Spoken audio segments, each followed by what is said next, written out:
Hello my dear family, welcome to my YouTube channel. ఈరోజు గోదావరి ప్రజలు ఎంతో ఇష్టంగా పుస్తులు అమ్మైనా సరే పులస తినాలని ఒక నానుడు ఉందండి. అలాంటి పులసని ఈరోజు మనం ఎలా ప్రిపేర్ చేయాలో చూసేద్దాం రండి ఫ్రెండ్స్. ముందుగా మనం ఫిష్ని అయితే శుభ్రంగా చేసుకుని కట్ చేసుకుని పక్కన పెట్టుకుందామండి. తర్వాత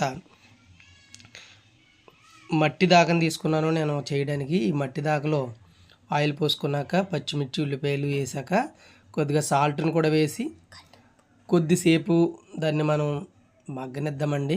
ఉల్లిపాయ చక్కగా మగ్గిపోవాలన్నమాట.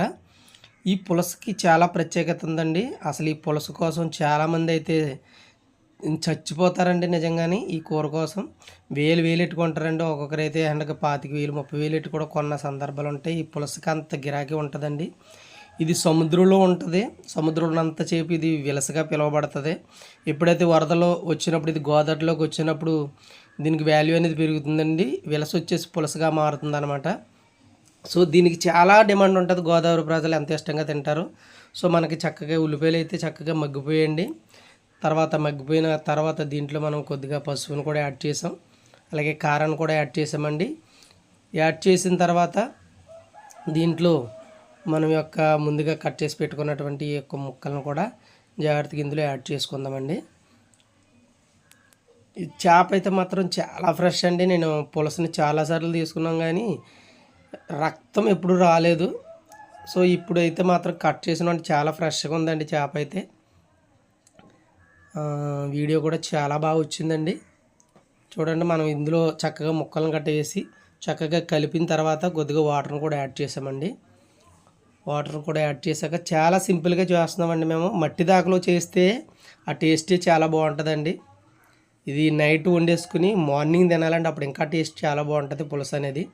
సో చూడండి, మనకి చక్కగా వాటర్ చక్కగా మగ్గుతూ ఉన్నప్పుడు కొద్దిగా మనం అందులో చింతపండు గుజ్జును కూడా యాడ్ చేసుకున్నామండి. చింతపండు గుజ్జుని యాడ్ చేసుకున్నాం. అలాగే కొద్దిగా ధనియాల పౌడర్ని కూడా యాడ్ చేసామండి. అలాగే ధనియాల పౌడర్ కూడా యాడ్ చేసాం. యాడ్ చేశాక చక్కగా ఇదంతా మొత్తం అది అలాగా కలిసేలాగా మనం గరిటెతో కాదులే కానండి, దాన్నే పట్టి లేపి అప్పుడు ఇలా తిప్పుతో కలపాలన్నమాట అండి. మనం ఇందులో కొద్దిగా ఫిష్ మసాలాను కూడా యాడ్ చేసామండి. చక్కగా ఇదిగేలాగా మొత్తం అదంతా కలిసేలాగా ఇలా పైకి లేపి ఆ మట్టి దాకా లేపి కలపాలన్నమాట అండి. లేకపోతే మొక్కలు అనేది విడిపోతాయి అనమాట అండి. బెండకాయ చాలా ఫేమస్ అండి. మొక్క ఎంత ఇష్టంగా తింటారో అలాగే బెండకాయ మొక్కను కూడా అంత టేస్ట్గా తింటారు. సో ఇందులో మనం కొద్దిగా పచ్చివాసన పోయేలాగా కొద్దిగా బెండకాయ ముక్కలను అయితే జస్ట్ ఆయిల్ అలా ఫ్రై చేసుకున్నాం అనమాట అండి.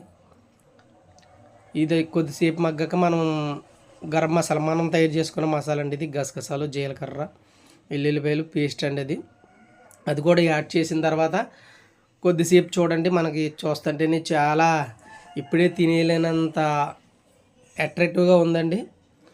సో ఇది ఇలా కొద్దిగా మనం సిమ్లో పెట్టి చక్కగా ముక్కను మొత్తం మసాలా అంతా తీసుకునే వరకు ఉంచితే అంతే ఫ్రెండ్స్, ఎంతో టేస్ట్గా ఉండే పులస కర్రీ రెడీ అయిపోయింది ఫ్రెండ్స్. Thank you.